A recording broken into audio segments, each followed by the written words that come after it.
Hi guys, good afternoon. Ngayon nga pala, ibibili ako ng uulamin namin pang tanghalian dahil wala pa kaming ulam sa bahay. At nag-crave nga pala ako sa lechon pero tight ako sa budget kaya ang bibilihin ko lang ay yung mga per kilo. At ang pupuntahan nga pala nating karinderya ay kay Kuya Kim's Lechon. At ay nagugutom na ako kaya tara.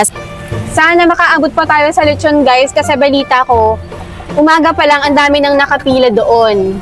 So guys, nandito na tayo kaso mukhang ubos na yung lechon kasi pinakyaw na ng mga customers. Pero tara, kanina isang buo daw to pero ngayon pinakyaw na. Tignan nyo naman. Konti na lang guys. Tignan nyo, ang daming kumakain. Yan, ito nga pala si Kuya Kim, ang may-ari ng Kim's Lechon. Papatikim niya sa akin.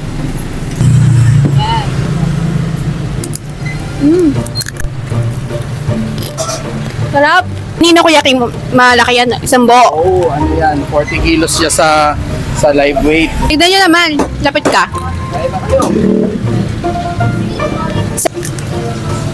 Sorry, Dad. Sarap. Libre lang yung sabaw. Libre din daw yung sabaw dito. 'Di ba sulit na sulit? Ay, binigyan ako ng soso.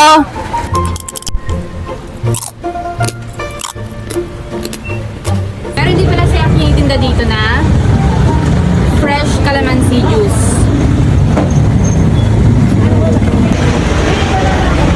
Baka nagagawa rin kasi.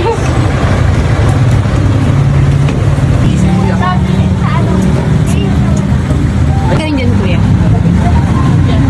Pang rice meal siya. Magkano to per order? 135.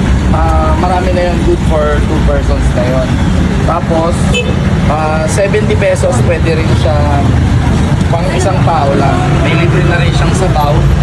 Tapos, bukod doon, pwede rin po kayong mamili ng mga luto naming ulam dito. Uy, may pahabol. May pahabol na balat si Kuya Kim sa akin.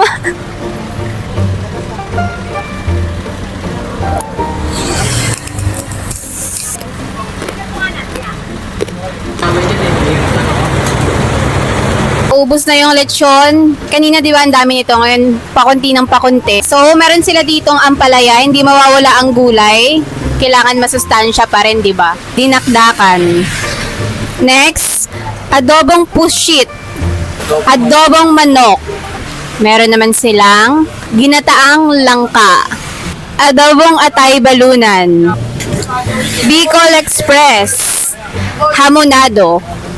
Next, tapa. Grabe menudo. Ang paborito rin ng lahat. So, ito na nga pala yung mga napamili kong ulam at saka, syempre, may lechon. Meron tayong hamonado, dinakdakan, menudo, adobong pusit, tsaka lechon. Meron silang pa-free na calamansi juice. Thank you so much, Kuya Kim. Thank you so much po sa discount. Grabe, ang daming pa-free na ulam. Pwede pa po maka-request ang tapa? Tama ka daw, Kuya Kim. Oo naman! Teka, Oo daw. Wow. masarap to, kapag prito mo to, lalo siyang lalabas yung tunay na lasa. Thank you so much po. Naman. Meron.